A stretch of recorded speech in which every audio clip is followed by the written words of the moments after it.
예수께서 바다 건너편 거라사인의 지방에 이르러 배에서 나오시매 곧 더러운 귀신 들린 사람이 무덤 사이에서 나와 예수를 만나니라. 그 사람은 무덤 사이에 거처하는데 이제는 아무도 그를 쇠사슬로도 맬 수 없게 되었으니 이는 여러 번 고랑과 쇠사슬에 매었어도 쇠사슬을 끊고 고랑을 깨뜨렸음이로라. 그리하여 아무도 그를 제어할 힘이 없는지라. 밤낮 무덤 사이에서나 산에서나 늘 소리 지르며 돌로 자기의 몸을 해치고 있었더라. 그가 멀리서 예수를 보고 달려와 절하며 큰 소리로 부르짖어 이르되 지극히 높으신 하나님의 아들 예수여 나와 당신이 무슨 상관이 있나이까. 원하건대 예수님 앞에 맹세하고 나를 괴롭히지 마옵소서 하니 이는 예수께서 이미 그에게 이르시기를 더러운 귀신아 그 사람에게서 나오라 하였음이라. 이에 물으시되 내 이름이 무엇이냐. 이르되 내 이름은 군대니 우리가 많음이다 하고 자기를 그 지방에서 내보내지 마시기를 간구하더니 마침 거기 돼지의 큰 떼가 산 곁에서 먹고 있는지라. 아멘. 자, 오늘 마가복음 강의 16번째 시간 침투하시다라는 제목으로 하나님의 말씀 함께 나누도록 할게요. 자, 우리가 신앙생활을 여러 가지 말로 정의를 할 수 있지만 이렇게 정의를 하기도 해요. 신앙생활이라고 하는 것은 가치관 싸움이다. 신앙생활은 무슨 싸움이다? 가치관 싸움이다. 가치관이라는 게 뭐죠? 뭘 가장 소중하게 생각하는가? 뭘 가장 가치 있게 여기는가? 이 싸움이 바로 신앙생활이다라고 이야기를 해요. 자, 이 세상에서는 무엇이 가치 있다고 우리에게 계속 이야기를 할까요? 이 세상에서 이야기하는 것은 돈, 권력, 힘, 이 모든 것들을 많이 갖는 것, 그게 최고라고 이야기를 해요. 이게 바로 세상이 가지고 있는 가치관이라고 하는 거예요.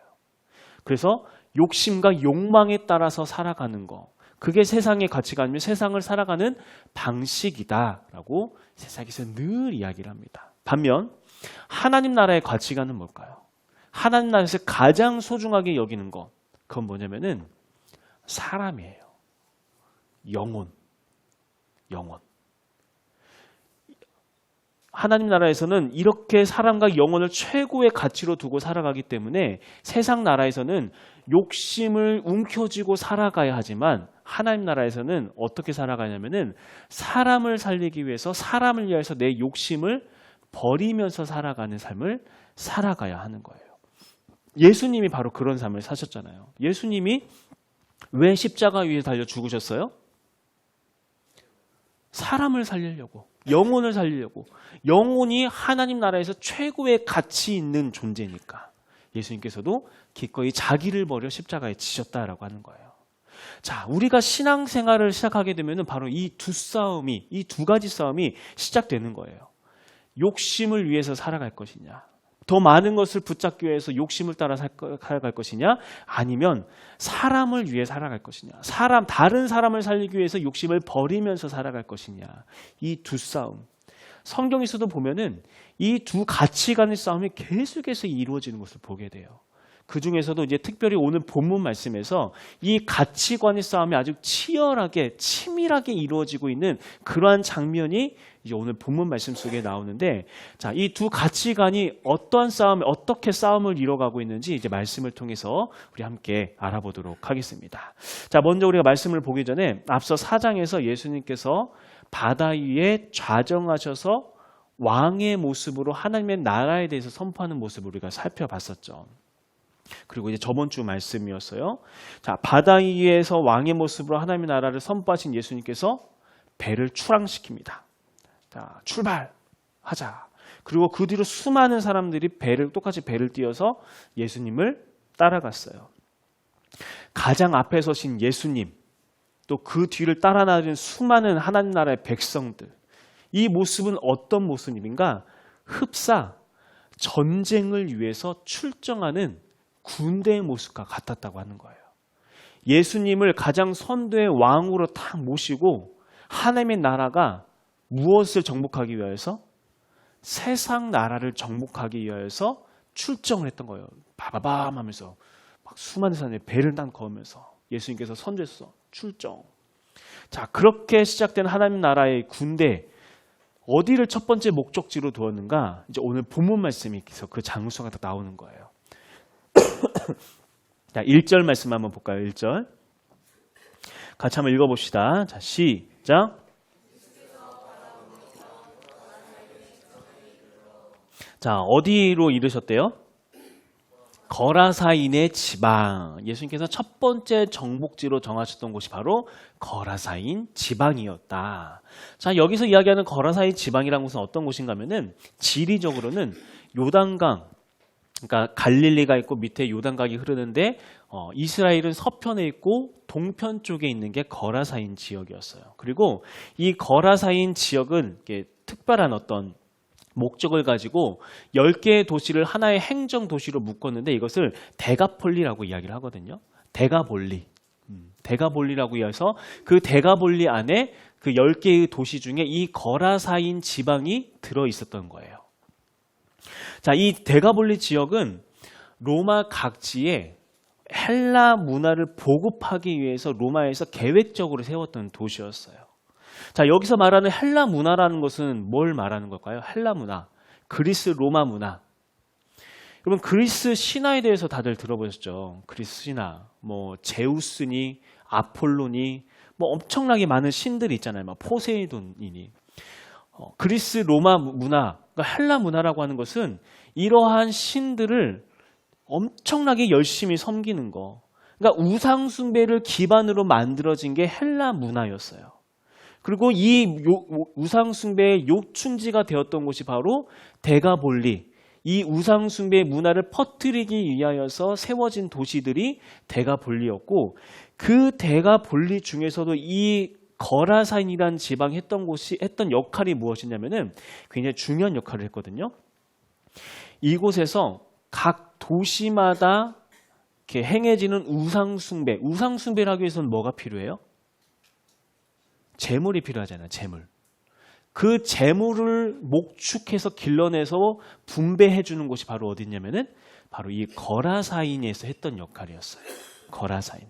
결국 이 우상 숭배라는 시스템을 유지하는데 중요한 역할을 했던 곳이 바로 이 거라사 지역이었다라고 하는 거. 그렇기 때문에 예수님께서는 이 우상 숭배의 요충지였던 거라사를 하나님 나라의 군대가 정복할 첫 번째 목적지로 정하고 이 거라사에 닻을 딱 내리셨던 거예요.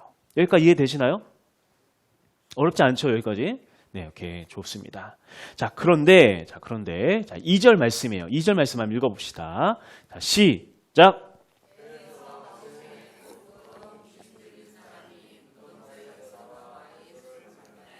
자, 예수님께서 그렇게 거라사 지방에 딱 당도하셨는데 누가 예수님을 맞이하고 있어요? 더러운 귀신 들린 사람이 무덤에서 나와서 예수님을 나왔습니다. 왜 나왔을까요? Welcome to 거라사 하면서 이렇게 예수님을 환영하기 위해서 이렇게 나왔을까요? 그렇지 않죠. 자기 나라를 지금 침투해 들어오신 예수님을 최전방에서 가로막기 위해서 지금 이 귀신 들린 사람이 나왔던 거예요. 다음 구절을 보면은 이제 귀신 들린 사람의 상태를 우리가 알 수 있는데 3절에서 5절 말씀 제가 읽어드릴게요. 그 사람은 무덤 사이에 거처하는데 이제는 아무도 그를 쇠사슬로도 맬 수 없게 되었으니 이는 여러 번 고랑과 쇠사슬에 매었어도 쇠사슬을 끊고 고랑을 깨뜨렸음이로라. 그리하여 아무도 그를 제어할 힘이 없는지라. 밤낮 무덤 사이에서나 산에서나 늘 소리 지르며 돌로 자기 몸을 해치고 있었더라. 우리는 이렇게 귀신 들린 사람의 이 상태를 보면서 뭘 알 수 있냐면은 욕심을 따라 살아가는 사람, 이 세상의 가치관을 따라가는 사람이 결국 어떠한 상태에 이르게 되는가에 대해서 우리가 알 수 있는 거예요. 우리가 쉽게 이해하기 위해서 도박에 빠진 사람을 생각하면 좋을 것 같아요. 도박에 빠진 사람. 그럼 도박 해보셨어요? 저도 안 해봤어요. 자, 네? 코인. 글쎄요. 나중에 한번 따로 이야기해 봅시다. 마음에 찔림이 있으면은 주님의 말씀이라 생각하고. 자, 도박에 빠진 사람들, 그 사람들은 자기들의 힘으로 욕망과 욕심을 더 이상 절제할 수가 없어요. 사슬로 매어도 그것을 끊고서라도 도박하러 가는 게. 왜 그런 말 있잖아요. 도박을 끊으려고 손을 잘랐더니 반대 손으로 하고 있다고. 반대 손을 잘랐더니 발가락으로 하고 있는 게 도박이라고 할 정도로 아주 사람이 거기 빠지면은 그 욕망과 욕심에 사로잡혀 버리면은 이 귀신 들린 사람처럼 그 누구도 그를 통제할 수가 없고 결국은 그 인생을 스스로 망치게 되는, 결국 이 세상 나라에서 세상의 가치관을 따라서 살아가다가 귀신한테 완전히 붙들림을 받은 사람의 상태, 그 상태를 나타내는 게 바로 오늘 말씀에 나오는 귀신 들린 사람의 상태였다라고 하는 거예요. 자, 그렇게 귀신 들린 자가 딱 나와서 이제 6절과 7절 말씀을 한번 보면 6절과 7절 말씀 같이 한번 읽어봅시다. 시작!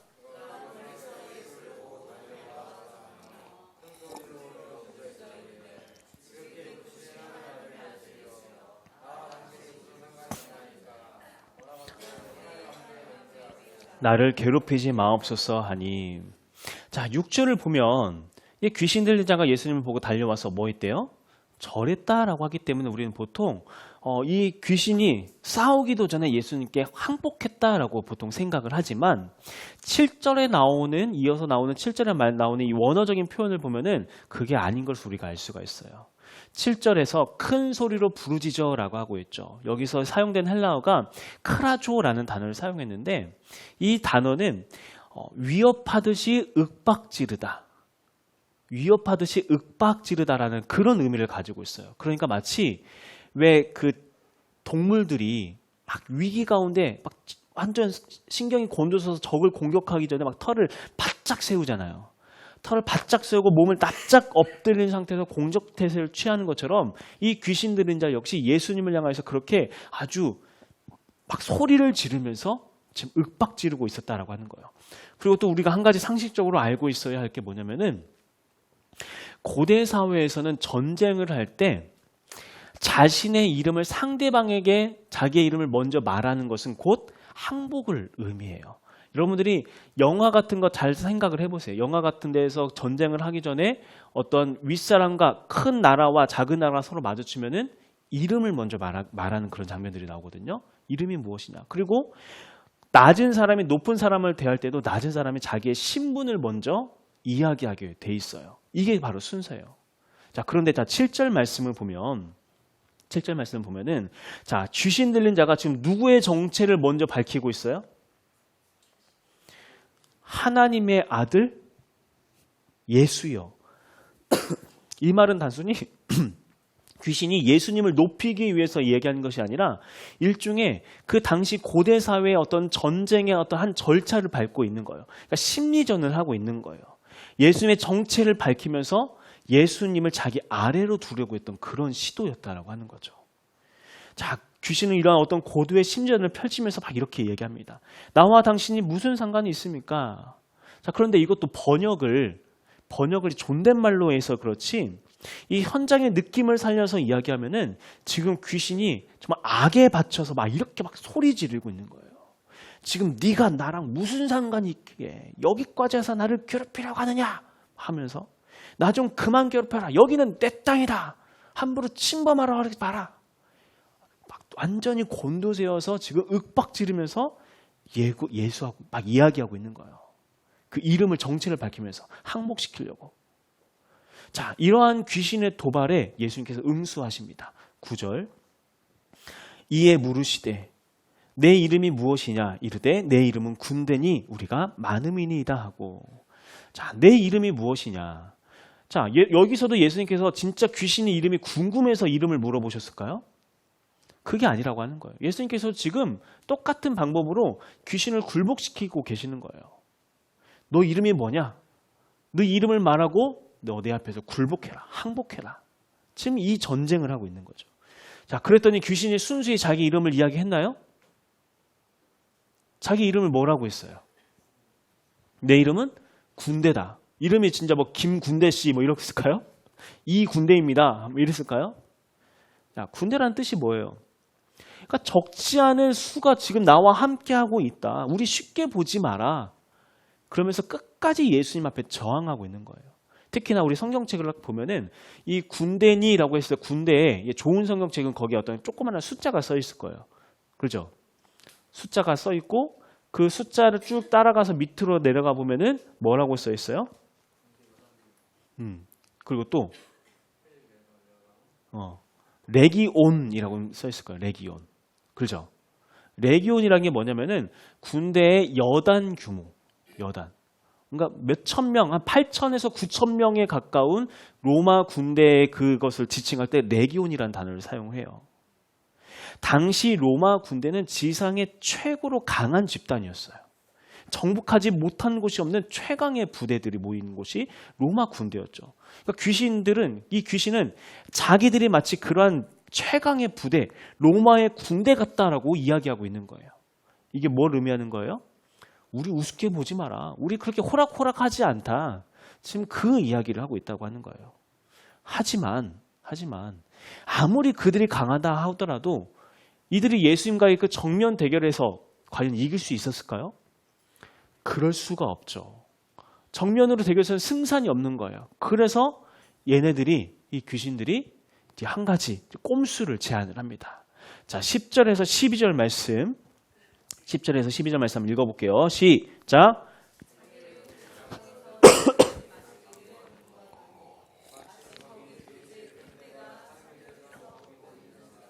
이에 간구하여 이르되 우리를 돼지에게로 보내어 들어가게 하소서 하니. 자, 귀신들이 자기를 어디로 들어보내달라고 하고 있어요? 돼지떼에 들어가게 해달라. 아마 많은 분들이 이 부분을 읽으면서 많이 궁금증을 많이 가지실 거예요. 왜 하필 귀신들이 돼지떼에 들어간 걸까? 그러면 돼지도 귀신이 쓰일 수 있는 건가? 뭐 더군다나 그 귀신 들린 돼지들이 어떻게 써요? 다음에 막 비탈에 달려가가지고 죽게 되고 왜 귀신은 돼지한테 들어간 걸까?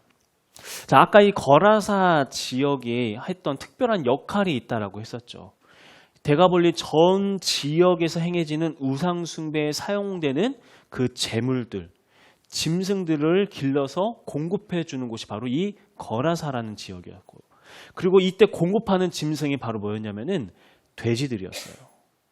그러니까 헬라 문화에서는, 그러니까 우리나라도 그렇죠. 우리나라도 뭐 고사 지내고 그러면은 뭐 써요? 돼지 머리 놓고 하잖아요. 그러니까 많은 문화권에서 돼지라고 하는 것은 다산이자 풍요자, 풍요를 상징하는 거였거든요. 그렇기 때문에 제우스 신이나 뭐 이런 그 이방 신들을 섬길 때는 돼지를 제물로 바쳐서 드리는 경우가 허다했어요. 자, 이러한 돼지떼, 그들이 제사를 지내는 돼지떼에 들어가게 해달라고 했다는 거. 여기에는 아주 귀신에 아주 치밀한 전략이 숨겨져 있었습니다. 어떤 전략이 들어있는가? 13절 말씀 볼게요. 허락하신데 더러운 귀신이 나와서 돼지에게로 들어가매 거의 2,000마리 되는 떼가 바다를 향하여 비탈로 내리다라 바다에서 몰사하거늘. 자, 예수님의 허락하에 귀신들이 나와서 돼지에 들어갔는데 어떤 일이 일어났다고요? 갑자기 돼들이 비탈로 달려들기 시작하더니 바다에 뛰어들어서 다 몰살해 버렸어요. 자, 이렇게 돼지가 물속에 빠져 죽었으니 그 안에 있던 귀신들도 다 같이 물속에서 빠져 죽었을까요? 이제 육지 귀신이 물 귀신이 됐을까요? 지금 귀신의 전략은 이거예요. 뭐냐면은 자기들이 아무리 나를 세우고 버티려고 해도 왕으로 오신 예수님과 정면 대결에서는 승산이 없어요. 그러니까 귀신들이 하는 길이 뭐냐면은 자기들이 직접 예수님과 싸우는 게 아니라 사람들이 직접 예수님을 거부하게 만드는 거예요. 사람들이 직접 예수님을 거부하게 만든다. 이게 무슨 말인가? 다 지금 물에 빠져 죽은 돼지 수가 몇 마리라고 하고 있어요? 2,000마리를 2,000마리. 당시에 2,000마리나 되는 돼지가 몰살해버렸다고 하는 것은 이 데가볼리 전 지역의 경제 시스템이 완전히 큰 타격을 입었다는 것을 의미해요. 경제 시스템이. 여기에 연계된 수많은 업종들, 도축하는 사람들, 판매하는 사람들, 이동하는 사람들, 뭐 하는 사람들, 수많은 사람들이 다 연기되어 있는데 2,000마리가 한 번에 몰살됐으니 그 지역 경제 자체가 완전히 뒤흔들리기 시작하는 거죠. 가늠할 수 없는 막대한 손실이 생겨버렸어요. 자, 이렇게 지금 경제가 완전히 다 무너지게 생겼다. 이런 이야기를 들으니까 사람들이 어떻게 해요? 깜짝 놀라서 지금 다 달려들어오는 거예요. 다 달려들어왔어요. 자, 다 달려 들어와서 상황을 살펴봤는데 지금 그들의 눈앞에는 어떠한 모습이 펼쳐지고 있는가? 15절 말씀. 예수께 이르러 그 귀신이 들렸던 자, 곧 군대 귀신 집했던 자가 옷을 입고 정신이 온전하여 앉은 것을 보고 두려워하더라. 자, 돼지떼가 바다에 다 빠져들어서 몰살했다는 이야기를 듣고 사람들이 달려왔는데 그때 귀신 들렸던 사람 한 명만 온전한 상태로 예수님 발치에 딱 앉아 있었어요. 자, 그런데 그렇게 그 사람, 악한 권세에 붙잡혀서 오랜 세월 동안 제대로 된 삶을 살지 못하고 그렇게 지옥 같은 삶을 살았던 그 사람이 예수님으로 말미암아 구원받고 그게 온전한 모습으로 되었는데 사람들은 그 사람의 온전함에 관심이 갔을까요? 아니요. 가지 않았어요. 왜냐하면 세상 나라의 가치관은 사람이 아니거든요. 세상 나라의 가치관은 돈이거든요.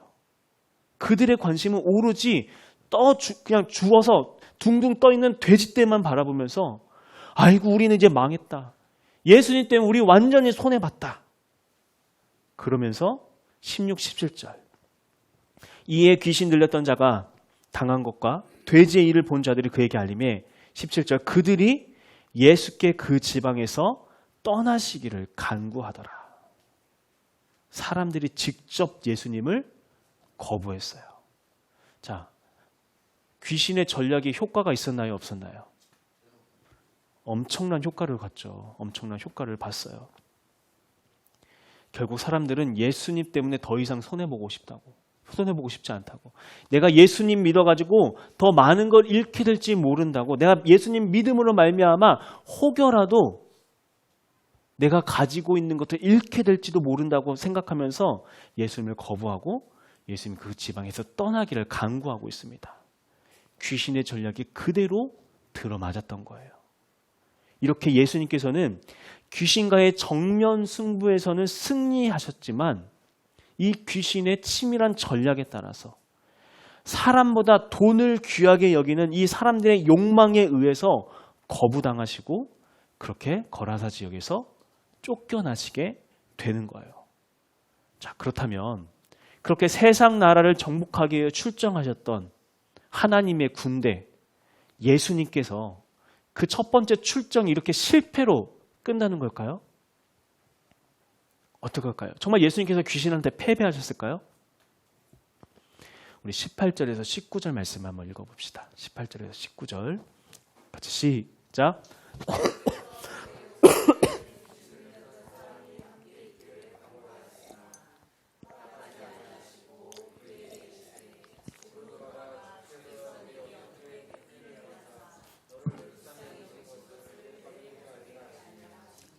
아멘. 네, 여기까지. 두 주 전에 이런 이야기를 함께 나누었어요. 하나님의 나라라고 하는 것은 눈에 보이는 큰 싸움을 이겨서 이루어지고 확장되는 게 하나님의 나라가 아니라 씨앗과 같이 겨자씨와 같이 땅에 심겨지면 보이지도 않지만 거기에 생명력이 있어서 계속해서 뿌리를 내고 가지를 내고 자라나서 열매를 맺게 되었을 때 그 열매가 수많은 사람들을 배부르게 하고 수많은 새들이 와서 쉴 수 있는 그늘을 제공하는 것. 그게 바로 하나님 나라가 확장되는 방식이라고 이야기를 했었죠. 예수님께서는 지금 이곳 데가볼리에 거라사 우상숭배의 중심지에 이 욕망과 욕심이 팽배한 이 이방인의 땅에 하나의 씨앗을 여기다 심어두신 거예요. 어떤 씨앗을 심으신 걸까요? 천하보다 자기를 귀하게 여기신 그 은혜와 사랑을 경험한 자. 모두가 손 놓고 포기하면서 자기를 피하기에 급급했는데 그런 자기를 찾아와 자기를 붙잡아 주시고 자기를 모든 어둠의 권세로부터 놓아주셨던 그 은혜를 경험한 자. 2,000마리의 돼지떼보다도 자기를 더 소중하게 여기시는 그 은혜를 경험한 그 한 사람. 하나님의 은혜, 예수 그리스도의 그 은혜를 경험한 그 한 사람을 우상숭배가 팽배한 그 거라사 지역에 하는 예수님께서 심어두셨다는 거예요. 그리고 그에게 사명을 주시죠. 너는 이제 내가 너에게 어떤 일을 행하는지, 내가 너를 어떻게 불쌍히 여겼으며 내가 너에게 어떤 은혜를 베풀었는지 가서 전하라.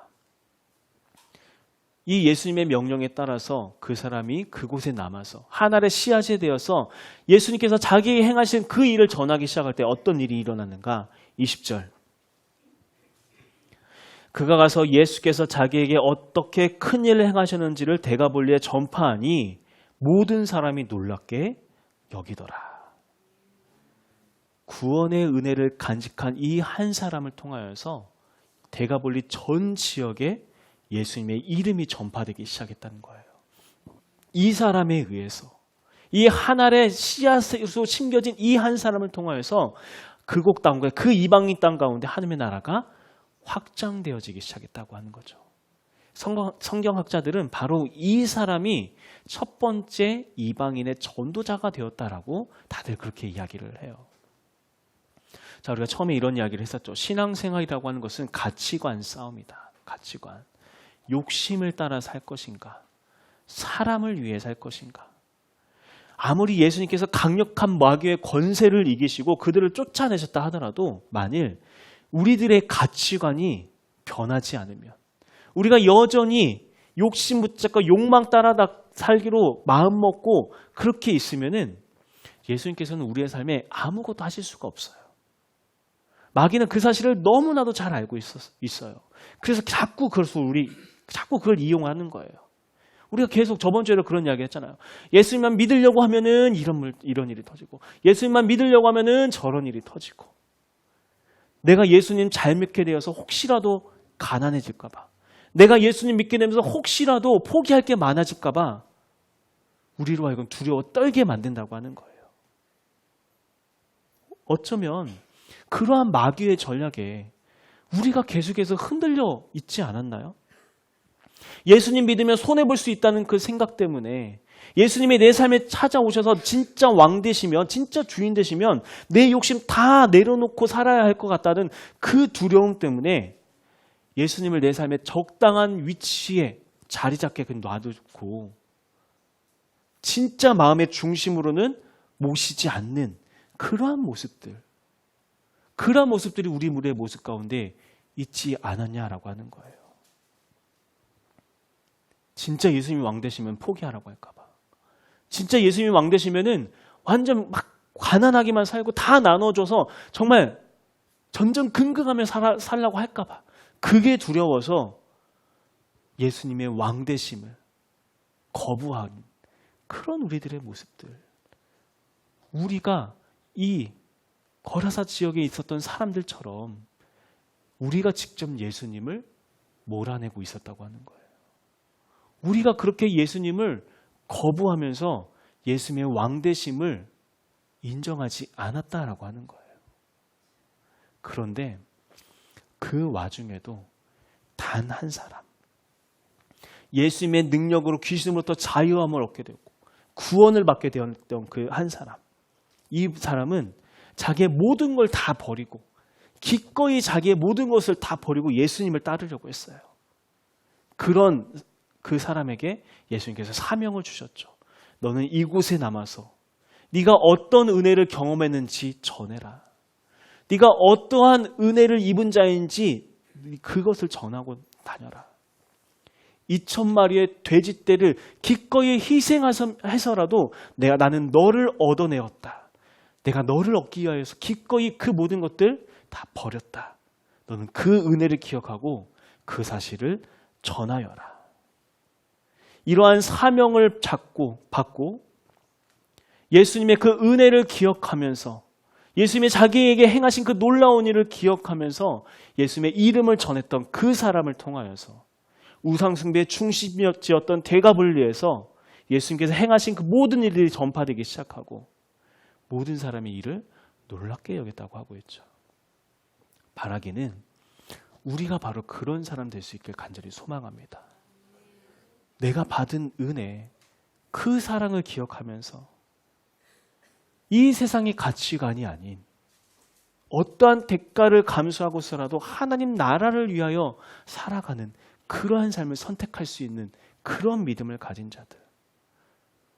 이 가치관의 싸움에서 승리하여서 그 은혜와 사랑을 기꺼이 전하기 위하여 나의 모든 것을 던질 수 있는 그런 믿음의 사람으로 설 수 있길 간절히 소망합니다. 우리가 그러기 위하여서 계속해서 해야 할 일이 무엇인가? 예수님께서 날 위하여 어떤 일을 행하셨지? 내가 어떠한 은혜를 입은 자이지? 오늘 특별히 우리가 성찬을 나누게 돼요. 매달 첫 주에 우리가 성찬을 나누게 되죠. 성찬을 나누는 것 자체가 우리가 예수님께서 나에게 어떤 일을 행하셨는지를 기억하기 위함이에요. 나 같은 죄인을 위하여, 나를 살리기 위하여서, 세상 그 무엇보다도 나를 가장 소중하게 여기셔서 2,000마리의 돼지떼뿐만 아니라 하늘 보좌까지도 버리시고 이 땅에 내려오셔서 자기의 살을 찢으시고 자기의 피를 흘리셨던 그 예수님의 희생, 무엇 때문에요? 예수님에게는 내가 가장 소중했다는 거예요. 예수님에게는 우리가 가장 소중했기 때문에 기꺼이 버렸다고 하는 거예요. 우리가 이 사실을 우리 마음속에 다시 한번 되뇌이고 또 되뇌기여서 이 귀신 들렸다가 노임을 받은 이 사람처럼, 주님, 나도 이 세상 가운데 이 우상 숭배가 팽배하며 욕심과 욕망을 따라 살아가실 당연하다고 이야기하고 있는 이 세상 가운데 내가 기꺼이 하늘의 씨앗 같은 삶을 살아가게 하여 주시옵소서. 내가 기꺼이 죽어지는 삶을 살아가게 하여 주시옵소서. 우리에게 주어진 그 사명을 감당해 나아가는 거. 우리 모두가, 우리 교회가 바로 그런 교회, 그런 성도님 될 수 있길 간절히 소망합니다. 우리가 이렇게 성찬을 나눌 때 다시 한번 되뇌입시다. 주님께서 나에게 위하여 어떤 일을 하셨는지, 어떤 대가를 치르셨는지를 내가 다시 한번 기억하면서 나 또한 예수를 위하여, 하나님의 나라를 위하여 기꺼이 죽어지는 삶을 살게 하여 주시옵소서. 예수 따라가는 삶을 살아가게 하여 주시옵소서. 기도하겠습니다.